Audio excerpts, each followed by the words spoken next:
Welcome to EB5 Investment Voice, where attorney insights intersects with immigration investments. If you are a foreign investor, domestic fund manager, or enterprising entrepreneur and want to get the most out of the EB5 program, you have come to the right place. I'm Mark Deal, and I'll be your co-host on this journey. I'm joined by your host, Mona Shaw, and other attorneys at Mona Shaw & Associates, as well as immigration leaders from around the world. So let's get into EB5 Investment Voice. Mona, a lot of people are wondering what's going on with Regional Center Reauthorization. Mark, it's been such a critical time in the EB5 landscape. Today, we have a number of people who are going to give us updates on all that's been happening, especially with Regional Center Reauthorization. That's right, Mona. It's been a busy few days, and we have quite a few updates from a variety of sources. So let's get into it. We thought it would be better to have a balanced perspective and not to have anyone from either of the major camps. So we chose a couple of speakers who've already been on our show. We're delighted to welcome you guys back. Sam Udani from ILW. Delighted to be here, Mona. And then we have Rajvir and Ishaan from the American Immigrant Investor Alliance. Welcome back, guys. Thanks for having us. Thanks for having us here. Before we jump into all of the new things which have been happening, I'm going to request your sources. Where are you getting the information from? So that at least our listener knows from the beginning that we have really legitimate sources and that we are just not making this information up. Sam Udani, you've been real vocal about this. Why don't you go first? I mean, look, I've been observing every single significant legislative endeavor connected to immigration on the floor of Congress since 1996, 1997, perhaps. So it's been a long time, about 25 years. And there are times when I don't know what the weather is like outside my window, but I do know if something's happening on the floor on an immigration bill. We have a number of sources on Capitol Hill who keep us advised as a responsible newspaper. We cultivate over the years many sources, and we usually all the sources that we talk to usually want confidentiality, but we have multiple sources, so we cross-check the information, and only when it comes through as from many different sources do we consider that as reliable. That's important to know, Sam, because you do relay it to many people who rely on your information. Sure. And I mean, our record is public. People can go ahead in our archives and check. And we have made our share of errors. But as far as forecasting congressional issues on EB5 is concerned, I'm sorry to tell you, but we have 100% track record for the last 7, 8, or 9 years. And the reason why I'm sorry is because it puts a tremendous amount of pressure. I'd rather be 95% correct. 100% is a little bit too much pressure, Yeah. So Rajvir, Ishaan, you guys are doing a tremendous job with the American Immigrant Investor Alliance. For any of our new listeners who haven't heard a previous podcast, I do urge you to go back and listen to their podcast because it's tremendous. So tell me, where are you getting your information from? We have hired a lobbyist, AIIA. It's Bruce Morrison, former member of Congress from Connecticut and former chairman of the Immigration and Citizenship Subcommittee in the House. So that's our direct line to Congress.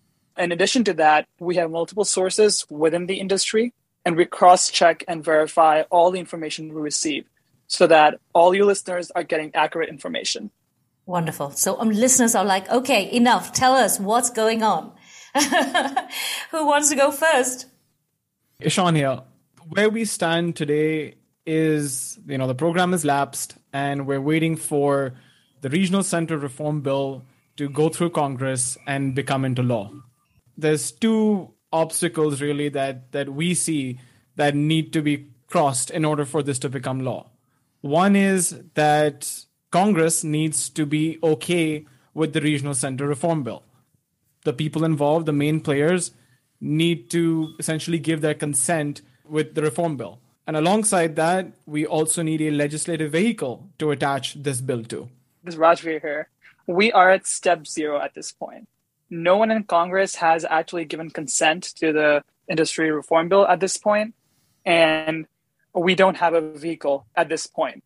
And the reason isn't because there is any delay on the part of the industry, It's just because Congress is busy with much bigger things. So you have reconciliation, you have the infrastructure package, you have the debt ceiling, and Congress is busy with all of that, which makes sense. EB-5, in the grand scheme of things, is not that big.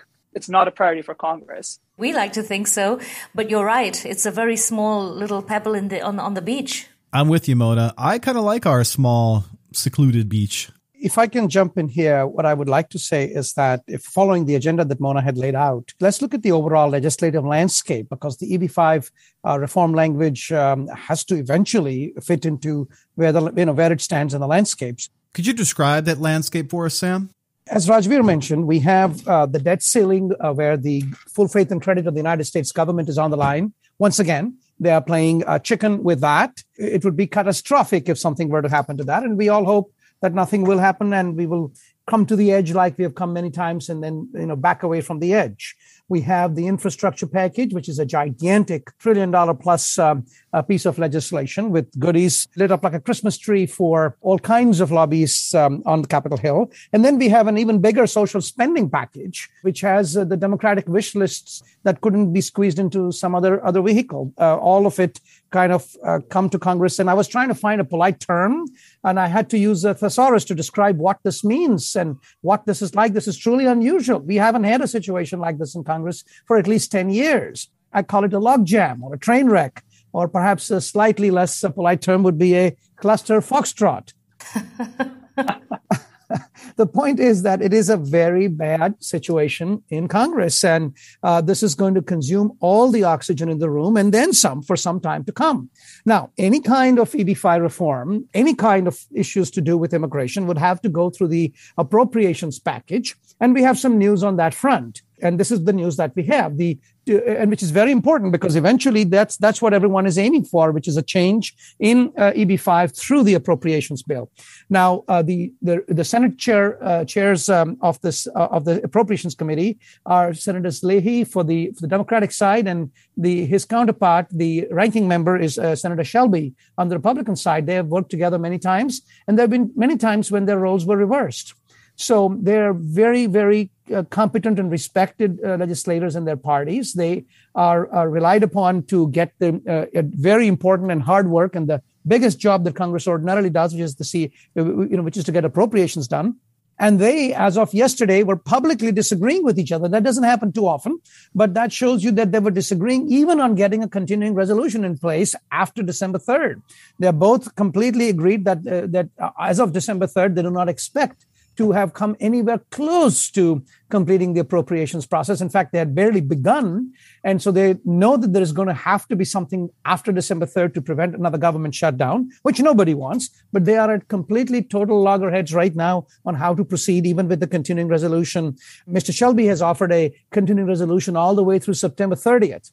And Mr. Leahy obviously wants something shorter, perhaps in the region of a month or two. Give us a prediction, Sam. What do you think is going to happen? My guess, this is my guess again, and my guess is based upon previous behavior of Congress when there was a disagreement between people as powerful and as influential as Shelby and Leahy. My guess is that we are going to see a continuing resolution through approximately Easter. So it won't really be April 15th or so. It would be probably March 15th, and then they will kick the can down the road a few more times. And ultimately, they are aiming for an appropriations package to go through somewhere before Easter is my best guess. And out of the entire appropriations package of a dozen plus bills, the last bill that usually gets done is the DHS appropriations bill. So we're looking at a tremendous delay in getting DHS appropriations done. And that is my summary of the legislative landscape.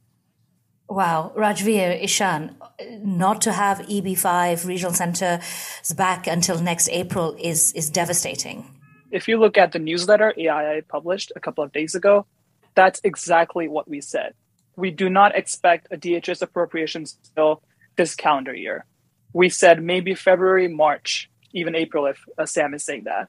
So we have two independent, knowledgeable sources that are predicting spring of 2022. Yes, I totally agree with Sam's painting of the scenario. And interestingly enough, as the second we're recording this right now, a video was released by a certain member of the industry, basically echoing the same exact thought.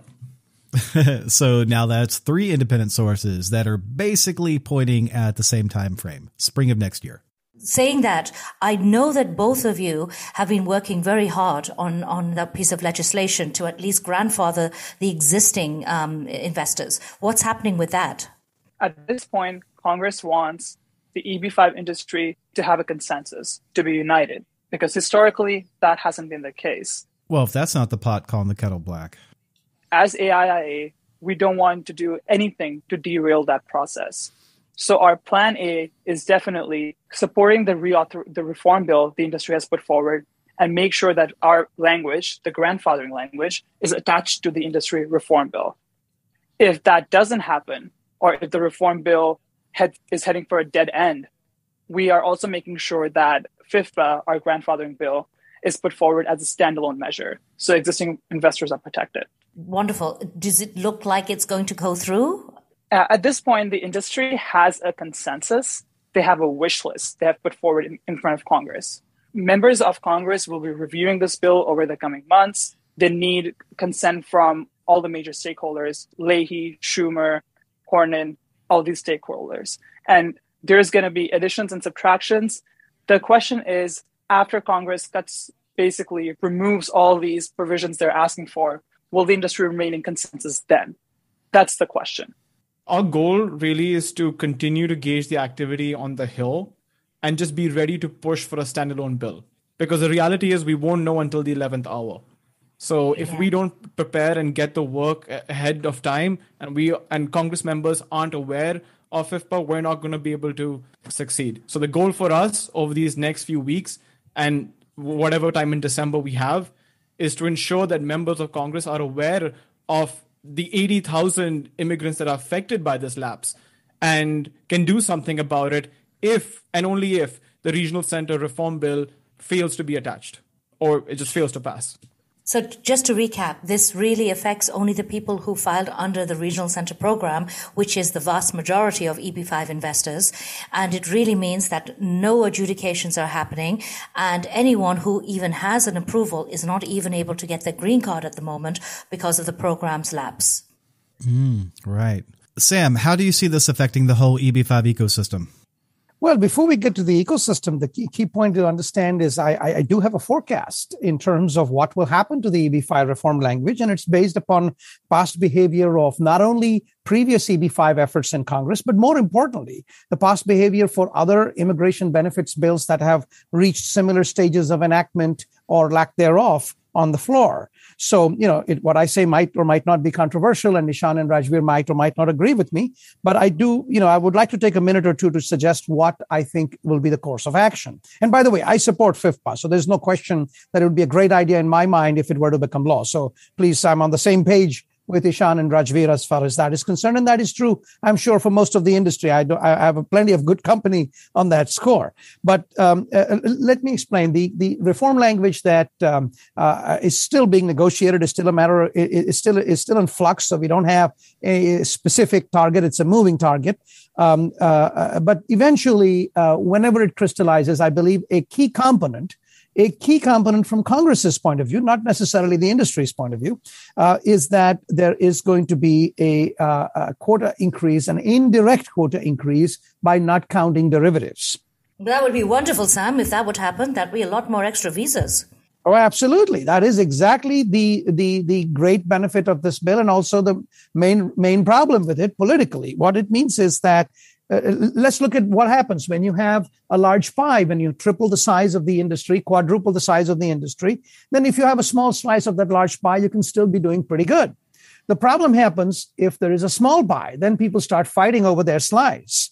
And the point is that as best as I know, and I have it on good authority, that progressive Democrats will object eventually to this backdoor increase of the EB-5 quota.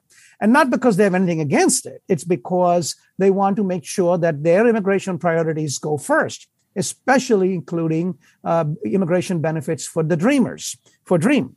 And absent that, they will, like they've done multiple times in the past, they'll step up and kill that portion, just that portion of the EB-5 reform bill. But the moment they kill that portion, now you have a small pie, and everyone starts fighting over the slice, and the entire reform of effort, there's a good chance in my mind, based again on past experience, that it will collapse. And when that happens, And when you have a situation where, hopefully FIFPA will make it into law, but short of that, what Congress may choose to do, simply because it's the most expedient option, is to, quote, kick the can, quote unquote, down the road again and have a short-term regional center reauthorization, which would be kind of a backdoor way of ensuring that the folks in the backlog are kind of retroactively reauthorized and processing can begin again at USCIS. Sam, I've heard that there's at least 2 members of Congress who are against another short-term resolution without any changes. Well, certainly Mr. Grassley and Mr. Leahy have often gone on the floor and loudly protested that the kicking the can down the road is a lousy idea. I'm not suggesting there is anybody who wants to kick the can down the road in Congress. I'm saying that once we reach a point where the industry consensus has collapsed, that will be the path of least resistance. So all I'm doing is following, Sherlock Holmes' dictum that once you've eliminated all the other possibilities, the only remaining one is the one that's going to happen, not because it's the best one, but simply because that's the only remaining one. What are your views on that, Ishaan? So according to our lobbyist, yes, the appetite in Congress for a short-term extension of the program is very little.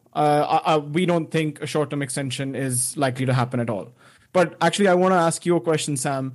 So based on what you just said, are you basically hinting that industry infighting is really the reason why we're not going to get a reform bill through? Eventually, not now. Right now, the industry is united and is singing Kumbaya. So that's great. There's nothing wrong with that. And I think that's wonderful. And I think that kind of state of affairs is possible only when you expand the EB-5 quota. The moment you take the EB-5 quota increase off the table, I would be surprised if the industry doesn't start clashing over the small pie and everybody wanting a slice of that small pie. Sam, I think it's great that you said that. I think it's really important that the listeners hear this, because a lot of times I come across investors and immigrants who say, why is the US government causing this issue? Why isn't Congress ensuring that my rights are being protected? And I often have to explain to people that, hey, it's not really Congress that's at fault here. There's a lot more history to it. This is a battle that's been ongoing for the last 5, 6, 7 years. It's been happening since even before a lot of us even invested. So I think it's important for the world and for investors to know that key industry players which are really preventing the reform bill from going through. Sam, we mentioned this exact same point in our newsletter a couple of days ago. We said that the success of the reauthorization effort depends on how flexible the industry remains, even when Congress does not agree to the key demands. And I was hinting at the derivative relief, all that stuff you're talking about. Or the TEA definitions. Yeah, I think it's going to come down to the TEA definitions, Sam and Ishaan and Rajvir. I think that really is going to be the crux of it, not necessarily the derivatives. Well, let me put it this way. No, they are both related to each other, Mona. If the quota is very large, then even with a liberal TEA definition, both sides can have plenty of investments for their favorite projects and for their favorite parts of the country. It is when the TEA definitions become an issue when the quota is small. Then now the TEA definitions become critical. So both of these issues are two sides of the same coin, and they are related in this way. I would just say, as a student of political science, I 100% agree with Sam that Congress is not going to make a special exception for EB-5 for visa relief, while there are DACA dreamers waiting in line. Exactly. That's not going to happen. Yeah. Either everyone gets visa relief or no one gets it. EB-5 is not an exception. Let's take a look at one of the clauses too that one of the factions has been fighting for, which is the issuance of advanced parole and EADs to people with approved I-526s. If something like that was to ever pass, can you imagine what the feedback would be from people who are stuck in the FB or the other EB categories? If we give this privilege to EB-5 investors, I could easily see other immigrants in line being like, all right, so the rich people are getting this extra perk. Why aren't we getting this immigration benefit too? Sam, having looked at all of this, what do you see as the effect in the whole EB-5 ecosystem right now? Firstly, lawsuits are going to start flying. They're not going to wait for Easter. I think lawsuits are going to start flying in December and going to start flying thicker than snow in January. Okay, lawsuits against who? Who's suing who? Everybody is going to sue everybody else. It's a great time to be a litigation lawyer for sure. Then USCIS, I think that's a very key point. I am not sure that they are going to be happy continuing to hold these files in abeyance. They may decide at some point that they can't hold them in abeyance. And if that's the case, then all hell will break loose at that point. So we'll see how USCIS wants to handle it. This is certainly going to damage the EB-5 market. This is not a cost-free fight. This is not just a scuffle between friends. This is causing long-term damage to the market. Pool Direct is the bright spot. Oh my goodness, this is the golden era of Pool Direct. If you have a Pool Direct project right now and you're not getting fully subscribed, my goodness gracious, something's wrong somewhere, because we're seeing project after project after project in Pool Direct get oversubscribed quickly within weeks of launch. The large RCs are the losers. Their market shares are going down because they are loan-based. They, in many cases, cannot come up with a JCE and a direct Pool Direct offering. So they're losing market share. They're bleeding in terms of their influence and their pipelines. And finally, business plan writers and structuring attorneys are backed up. I mean, there is an enormous number of people who want to structure projects right now. And these folks are overwhelmed. They're working nights, weekends, charging premium fees, and are barely able to get the job done. So, the effects are tremendous. This is not we're not just all on a holding pattern and waiting for the regional centers to come back. I mean, this thing is having real effects right now. Ishaan, Rajvir, can you comment? I'll just comment on the point about USCIS maybe starting to deny applications already in advance. If that starts to happen, I would say sitting political Congress always acts when there's a crisis. If that starts to happen and USCIS starts to deny more than 40,000 pending petitions and starts giving notices of removal to people already on adjustment of status in the U.S., I think that's when Congress will act on something like grandfathering or protecting existing investors. But we don't want it to come to that. I mean, the hope is that we can circulate the language ahead of time and not have to do it once the negative impacts start. I'll also respond to something that Sam said, about how these are the glory days for direct pool. And, I work for an employer that does regional center projects and is now, doing direct pool projects. And we're one of the first institutional grade issuers doing so. I will say that, yes, this is the glory days for direct pool. At the same time, I think it's important for investors to realize that you can't structure a direct pool project as safely or as low a risk as we could, say, a regional center project. I'm a regional center investor myself, and I'm biased towards the regional center program. I think it's far better than the direct program in a lot of ways. Well, that's a conversation, Ishaan, for another podcast, because it is the fact that you are looking at operational jobs and stuff. But I think that we'll get into deep water if I start arguing with you on this at this point. But the bottom line is that all of this infighting and whatever is happening is certainly not giving the U.S. a good reputation overseas. It's affecting foreign direct investment in this country for sure. Yeah. No question. I mean, if people get the idea that, they are risking everything, their futures, forget about the money. I mean, they're risking their families' futures, and Congress is treating them cavalierly, regardless of whether that cause of that cavalier treatment originates in Congress or originates in disagreements amongst players in the industry. The fact is that, from the point of view of somebody 3,000 miles away, 5,000 miles away, 7,000 miles away, all they hear is, America is taking me for a ride. They're doing a bait and switch on me. Yeah. And nobody feels good to be in that situation. It's not all bad news, though. While the industry is working hard to make sure that we have a reform bill through, AIIA, we are doing our own work. We are doing our work to socialize FIPPA, our grandfathering bill. For example, we have already received assurances from AIIA and the Reauthorization Alliance that if the reauthorization bill were to fail, we hope it doesn't, that they would push for and support our grandfathering language. Additionally, we have received assurances from, I would say, multiple Senate offices that they understand and agree to the concept of grandfathering as a standalone and as part of the reauthorization package. And we're going to do more work in the weeks and months ahead to make sure that existing investors are protected.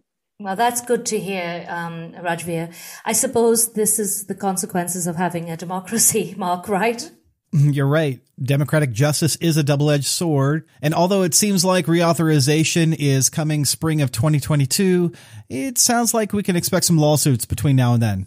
Rajvir, Ishaan, Sam, thank you so much for joining us on this update on EB-5 Investment Voice. Delighted. Thank you so much for having us. Yeah, pleasure as always. Thank you for being with us today on EB-5 Investment Voice. The topics presented in this podcast is informational in nature and is not to be taken as specific legal advice. If you have questions on the topics presented in this episode or other investment immigration needs, please contact Mona Shaw and Associates. Mona and her attorney staff can be reached at mshawlaw.com. That's mshawlaw.com. Make sure you don't miss our next episode focusing on a different aspect of the EB-5 program by subscribing to the podcast. While you're at it, leave us a rating on iTunes. If you really found this episode valuable, share it with someone else that could benefit from this information. Until then, I'll see you on the next episode of EB-5 Investment Voice.